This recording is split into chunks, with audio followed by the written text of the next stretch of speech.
Okay, welcome to the Renegade Trading Community Weekly Mentoring Session. Tonight we are going to switch things up just a little bit. We are going to do a little bit of a trade review and interview tonight with Jersey, or as he's known in the room, 12M Hustle. So just to provide a little bit of background, I've been talking to Jersey, I think for maybe 6 months or a year on Instagram before he joined the room. And we would just chat a little bit about, the stocks that we traded for the day. And, if we took a loss, we'd support each other and stuff like that, just, through chat on Instagram. Then I think about 2 months ago, he came to me, said he was looking for basically a new trading home. And he's been part of the family ever since. Now, he just went on vacation last week. He got some needed R&R in, some nature, some sunshine, etc., cleared his mind. Mind you, he kept trading on his phone on the way to the airport and even on the way back from the airport, again from his phone. But today was the first day back at the screens, and he made a cool $2,700. And I'll show you what the breakdown looks like in terms of his P&L. So right there, you can see it. You guys can see my screen, right? Yep. Okay. So right there, so two big plays, PROG, $1,300 there. OCGN, another $1,200 there, and then some smaller trades, about $150 off MYSZ and Mogo and EQOS. I traded EQOS; it was a good trade, but great profit for being the first day back at the screens from a vacation. So let's take a minute and walk through your trades. So I pulled up your trades first of all from your chart. And this is the prog trade, and you tell me how you want to do it. I've also got it up on my TC2000. There's a lot of entries and a lot of exits here, and I know how you like to trade, but maybe you can sort of walk us through the thought process, and you tell me, is it better like this, or do you want to look at sort of a fresh slate on my TC2000 here? Yeah, let's look at that fresh slate, so that way I can talk off levels and people kind of know what Okay. that they kind of get the whole picture, because now they see how the day played out, right? Right. So yeah, okay. Go ahead, walk us through sort of what you were thinking and how this happened and what was going on. So Prague, I had just a little FYI for everybody. I had been trading this stock for, I want to say 5 days, almost 6 days prior week. So I kind of had a really good idea of how it trades, right? So I knew its personality, so I felt a lot of confidence there, which led me when I woke up at 3:30 a.m. West Coast time, which would be 6:30, I believe, New York time. Right. 3 hours difference. So I took my first piece at that level that I saw close to 5. I had these lines drawn on this chart prior to even trading this. So these lines were drawn like a whole week ago, right? And the whole reason I draw these lines is if I see an opportunity, I'm going to take it. No ifs and buts about it, I will take a piece. But I had so much confidence in Prague because I was waiting for this play for a week. So I came in and pretty heavy size for me was 2,000 shares, which is really heavy for me. I usually don't like going in that heavy my first pop because I'm usually wrong. I like to scale in within 200 shares. But I went ahead and took 2,000, and as you can tell, it just became a waterfall. So I just literally started covering at levels. So it starts going into the wash, and I start paying myself. Because if you pay yourself, you do not go broke. I start reshorting levels. So I have 440, I have 401, and I have 347 as my levels, correct? So let me sort of do that again. You had 440, so 440, and then you had what? $4. $4 even. Okay. And then I had the last one was a 347. 347. Okay, perfect. And as you guys can see on the chart, these are the levels that I use as my support and resistance, and I would literally just cover my my biggest position. So that first flush, I did cover 50% because I always want to cover myself right against risk, because I always think, what if I'm wrong? And if I'm wrong, if they swipe this above back to 6, if I'm too heavy in this position, I will not be able to have wiggle room. In case I did locate for 6,000 shares, guys, but I never want to be in a position, especially a pre-market, where I'm in full size 6,000 shares, right? Because I could be dead wrong, and then I could just blow myself up. So I never want to be that. Max I ever want to be pre-market for my trading style is between 30 to 40%. Right. Okay, so let's just switch back to just so we can see exactly how you did it with your entries. So right away, this one here was your $2,000 entry. and Hmm. then right away you started covering, and then right away it looks like you started recycling again, right? And it was Yes, just sir. cover, cover, cover, recycle, recycle, recycle. And then you're watching your P&L just go boom, boom, boom, climbing up as you're following through with all this. Yes, correct. Okay, so let me ask you a question. So after it got all the way down here pre-market and started bouncing back up, you were still interested. You still had a lot of gas, and you figured that you could just sort of, was your plan to trade it all day, Oh or yeah, no. My plan was Prague was my number one, and only because I believe that I was hoping for a pop, honestly. So what it gave me is not what I was hoping for. I was hoping for a pop back to 470, but it did not give me that pop. Didn't even give me back to 440, I think. Right? Yeah, not even close. So I was planning on trading this ticker all day because I was hoping for if you go to the end, if you go back to your chart, you right? see the end of play aftermarket, they hit 359. I had waited for Yes, that 359 all day, but I got so frustrated. I was like, you know what? Why am I sitting here? Excuse my French, but penny fucking. I'm just gonna take my W and I'm gonna walk. But I waited for that play all day. gotcha. Sometimes that burns, but I mean, at the end, to keep things in perspective, you grabbed a ridiculous amount of profit off it, so that's great. Okay, very cool. Is there anything that you would have done differently? Yes, I would have wished that when I saw that wick, I don't even know if that wick would have got failed, but I'm sure you see it on your chart. There's a wick to like 435. This one right here? Yep. I Yeah. wish I would have got a piece of that. I didn't get enough, so I only got a little small size because it was going to be my starter size into my next full size position because I was hoping that they were going to continue the trend back up because I believe they wanted to pretty much unfuck themselves, but I was wrong. Right. That's what I mean. Like you could be wrong. So if you're wrong, sometimes it's good, but sometimes it's bad as well. You might not get the whole piece of the meat, but we're not in this game to go get the whole piece of the meat, right? We just want a piece of the pie. Understood. And so let me ask you a question. So you talked at the beginning about the fact that you've traded Prague, and I know, and I talk to you every day. I mean, you traded Prague, I think almost every day, sort of since it's been in action.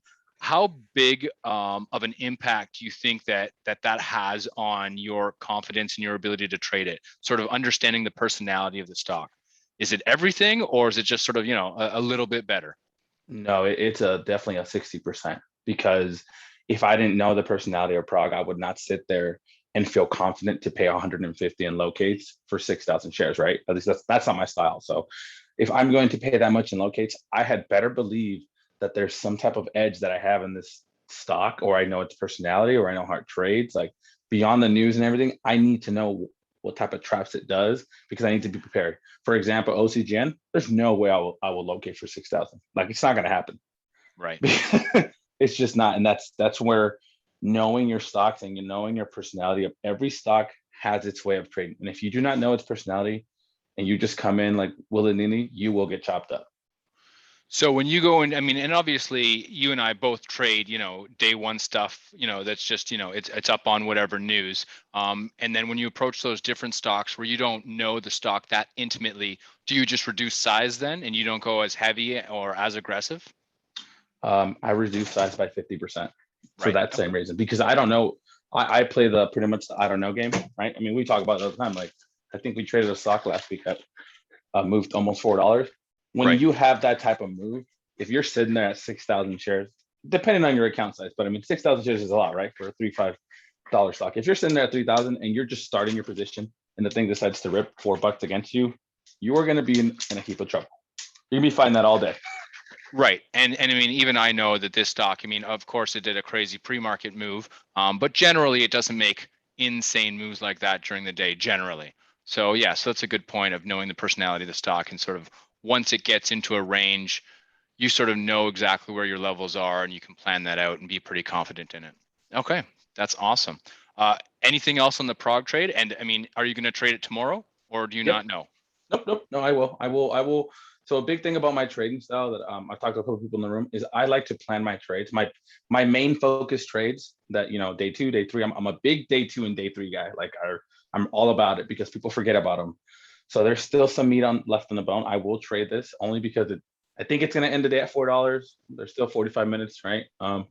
But if it holds four and if it gives me 440 tomorrow, I will definitely.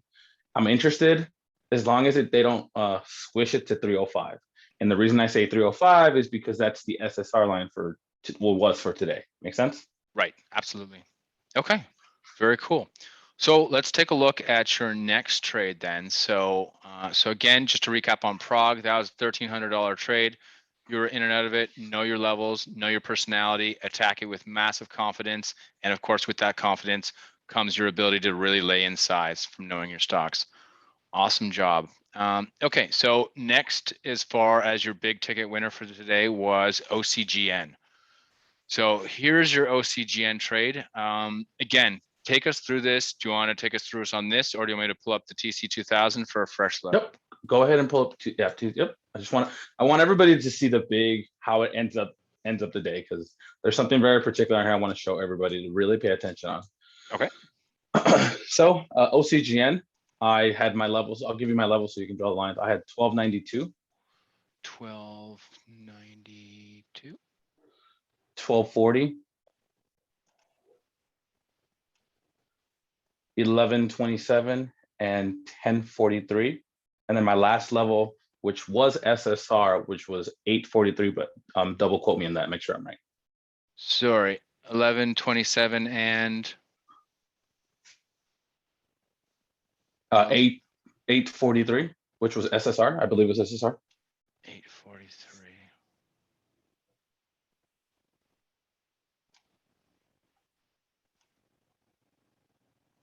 Yep, that looks about right. Yeah, 9 point. Yep.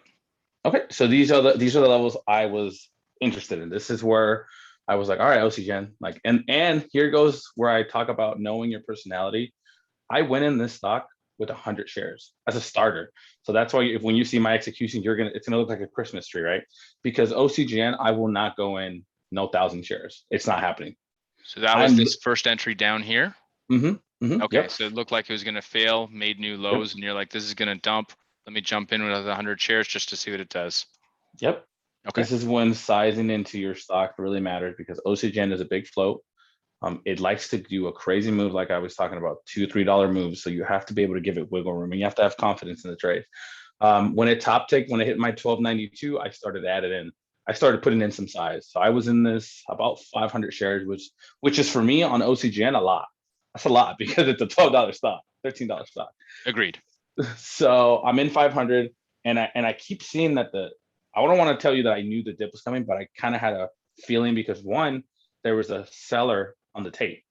Every time it hit 13, some guy would show massive 100,000 shares would just keep consistently, right? 1, twice, 3. And I was like, oh, well, that's weird. I'm like, there might do up and over, right? Where you have a level, and everyone knows your level is 1292, but they're basically just trying to pretty much stop. They're trying to stop out people, right? Anyone that has a stop at 13, they're just getting them out. And then they will unload it. And when they unload it, the tape will pause for about 5 seconds. If you guys ever notice, it will pause for 5 seconds, and it will go 100 miles an hour, and then it will stop. It'll go into a halt. And then that's when they just pulled the rug. Yeah, I've seen that before. So all of a sudden there's like a glitch in the matrix. You're like, wait, something changed on the tape. Like you can sense that, the rhythm stopped or something like that. And yeah, I mean, now that I look back, I mean, I wasn't trading this, but now that I look back, you can see plainly throughout the whole morning, it climbs up, it dumps, climbs up, dumps. There is dumping of shares going on, right? Even though it climbs up here, it's dumping. All right, good call. Carry on. Yep. So it dumps, that massive dump, and I'm like, oh, sweet, let's get it. So once that happens, I cover 75%. The reason for that being is because I do not want to get screwed, right? If I'm wrong. Sorry, you covered at the 1240 line or down here near to the 1128? No, 1127. I covered 75%. In the middle of that, switch back here for a second. Yeah, in the middle of that, you see me covering and then re-adding. You see that big dump? Yep. As it's dumping, I'm covering, but I'm also re-adding because I want to better my average. So I'm trying to better my average because I'm telling myself, if this fails VWAP, it's going to dump again, right? And what does it do? Fails VWAP, and I just add again at that 1127, and I use that as almost as my new entrance, right? So it switches from support to resistance in my mind. So I'm like, all right, let's hit it again. And then it drops to 1043. I cover some more at 1043. 1043. Wow. Okay. Perfect. And then I'm pretty much in it. I think I just let it hang around there for a minute.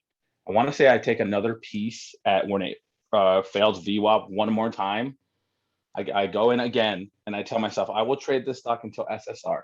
When SSR hits, I will no longer trade the stock.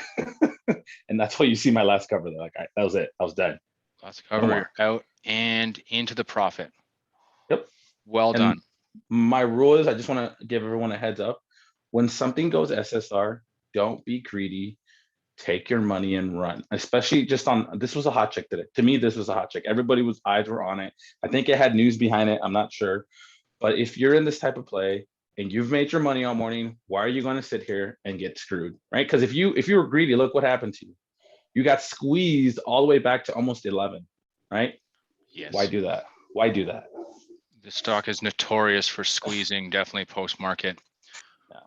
That's a fantastic trade. Again, I mean, amazing confidence, amazing ability to recognize what's going on with the stock and understanding the story behind the stock. So I think that is really clever on your part. And I think you have great confidence in yourself and the ability to do that. So again, great trade. I'm not going to go through the smaller trades just because I mean, great additions, but I mean, the meat and potatoes of what you did today was on Prog and OCGN. Yeah. So it's fantastic work there. So I have a couple questions for you, if that's okay. Yeah. So when you first joined the room, you shared with me that you seem to be stuck in this sort of lower P&L range, and that you had no problems making 100, 200, $300 a day, but you were sort of stuck there. And then since that time, you've just been steadily and consistently trending up. Like you came into the room and all of a sudden, it's 200, 300, 500, 700, $1,000 days, $1,500 days, now $2,700 days. So what changed? Confidence, and learning from everyone in the room, learning from you, learn from everyone. I mean everyone. I mean everyone. I mean everyone. I will pay attention to how you guys long because I need to know how someone longs in order so I can take the other side of that trade, right? Because if I don't know how someone longs, then I'm just screwing myself, right? Yeah, makes So sense. I've taken a lot of knowledge from everyone in the room, no matter how new, no matter what your account size, I don't care, no matter where you're from. I will sit there and I will watch all your guys' charts. I will go every day and go through the charts and see where you entered and what was your kind of thesis behind it just from looking at your charts and just confidence. I mean, confidence is 50% of the game. Confidence, believing, following my rules. A new rule that I stuck to myself was don't put major size under VWAP. Right. And that's been my biggest, I want to say, if I recommend any tip to anyone's trading, however you trade, try that out. Try not putting more than 30, 40% under VWAP. Just try that. If you're above VWAP on any stock, I don't care about the flow. I don't care about just try it and trust me, it will change your trading because you will no longer have FOMO, right? If you're in this share, 100 shares on a stock above VWAP, it's overextended. You're in a good spot, right? Because your control size, you're above the VWAP. You know that most stocks need to go back to the mean. I'm not saying they can't, but 90% of the time they will at least give you that. So you can always kind of unscrew yourself, I guess is the best way I can explain that. It makes sense because even if you don't get that full failure, a lot of times, even when they're climbing up, they will snap back to VWAP. So there's actually, I know I see I see how that could definitely benefit you. You don't actually like need a full failure all the time. As long as that your average is above VWAP, you can most of the time get out of there with profits. That's really smart. Next thing, I also want to congratulate you. You told me today that you quit your job to focus full time on trading. So congratulations. Can you tell Thank us you. just a little bit about that? Like, how did you make that decision? Yeah, I'm gonna go full blast on this. I'm gonna let you guys a little info about my personal life, just because I want to show you guys that if you're in a good position, you guys can do it too. Basically, I went on vacation, took a 4 day, went to Colorado. Literally went to the middle of nowhere. I got an Airbnb. I stayed on the land that was 46 acres, and I just thought to myself, why am I? I was working two jobs. I was working from 4 in the morning all the way till 7 p.m. Wasn't spending time with my wife. Wasn't seeing my mom. Wasn't really getting any workouts, and my workouts were struggling. I was like, I felt like I gained 10, 12 pounds. I was like, this sucks. Like I was making money, but it was like I was not happy. Right. I was like, what is the money worth if I'm not happy? I'm destroying my health and my family is not seeing me. So all this came together, came to the choice. I said, you know what? I'm gonna quit. At the airport, literally I used my wife's phone. I said, hey, I'm gonna quit today. She's like, what? I was like, I'm gonna quit. I'm done. I'm gonna give trading 100%. And if I cannot do it giving trading 120%, then I shouldn't be a trader, right? But if I'm gonna sit here and say, hey, I want to trade, but I'm only giving 40% or I'm half-assing things, then that's not really me giving 100% effort. right? But most of the time as humans, if we give something 100% and we put our back against the wall, we will succeed. It's just the way we are. It's either do or die. It's in our nature. But if we have a safety net, I feel like people, they lack discipline, they don't follow the rules, they don't put in the study time. And I feel like in trading, if you want to succeed, you need to almost give yourself no way out. Put yourself in the corner. I love it. And I think like you sort of talked about this a little bit already. And I mean, I look at your trades, and I'll admit you seem to trade fearlessly. And I think you actually already talked about this with massive confidence, right? So I mean, I think I was going to ask you where that comes from, but I think a lot of it comes from sort of understanding the play, and then you already talked about it from knowing the personality of stocks. I guess, what do you suggest for other people looking to trade as fearlessly and with as much confidence as you? How do you suggest they get there? Okay. My biggest thing is, I mean, I must preach this every day. It's size control. It Right. is the holy grail. If you can size control, you can be wrong on a ticker and you can still make money. Honestly, like you could be dead wrong. You could be like, this thing could be ripping faces. And if you are sized on any ticker, if you're, let's say your account, you have a $5,000 account, I'll give you an example, you're only using 100 shares, right? Yep. You're taking 20 share entries, you would have made money on prog. Even if you would have did your first entrance at the bottom, even with that. Agreed. And that's what I love about scaling in a small size, because I mean, even down here you have some, you have some entries that are at the bottom, but it doesn't matter because overall your average is up there, right? So it allows flexibility in your trades. All right, so that's really good. So lastly, I mean, and I think we can all speak to this. I don't think I've ever met anyone with as much positive energy as you. You always seem happy. You always seem super pumped. I mean, do you just get out of bed every morning like that, like so excited? Like, how do you keep that up? Where does that come from? So one, I don't. Two, what gets me pumped is I live next to a park, right? It's my backyard, the park, public park, and there are 10 bums that live there every day.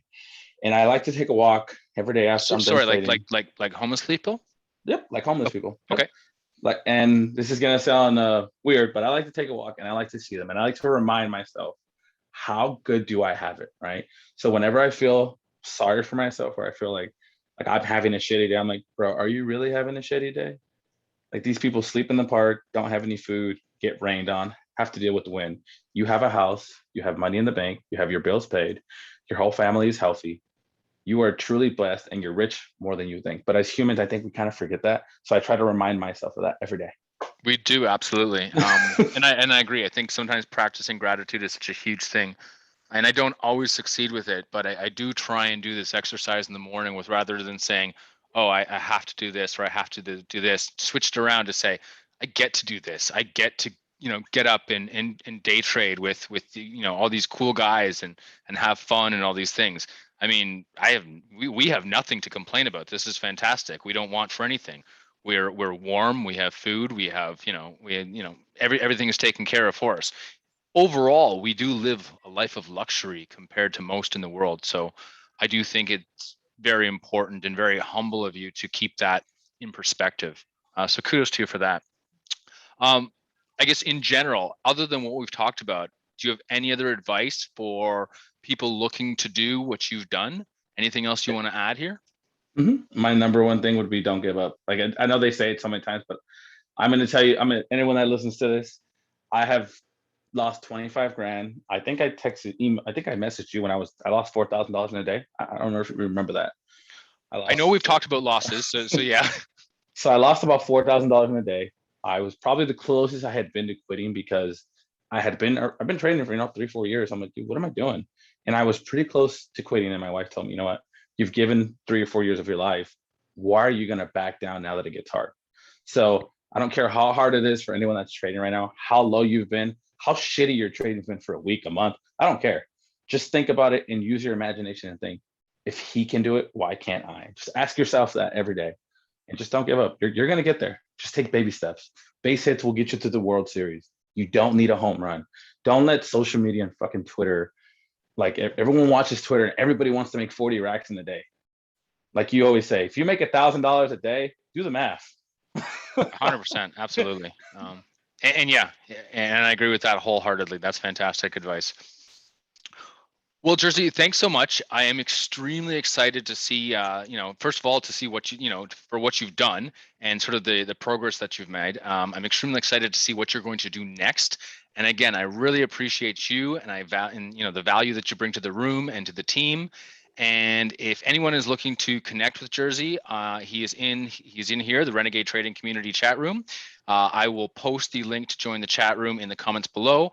I will also post his Instagram handle. So if you're looking to follow him, he's got some awesome Instagram content, posts a lot of motivational stuff, workout stuff. It's really fantastic. So I'll post that all in the comments below. Thank you so much. And then that's a wrap. So we will see everybody next week for another session of the Renegade Trading Community chat room mentoring session. Sorry. Sounds good.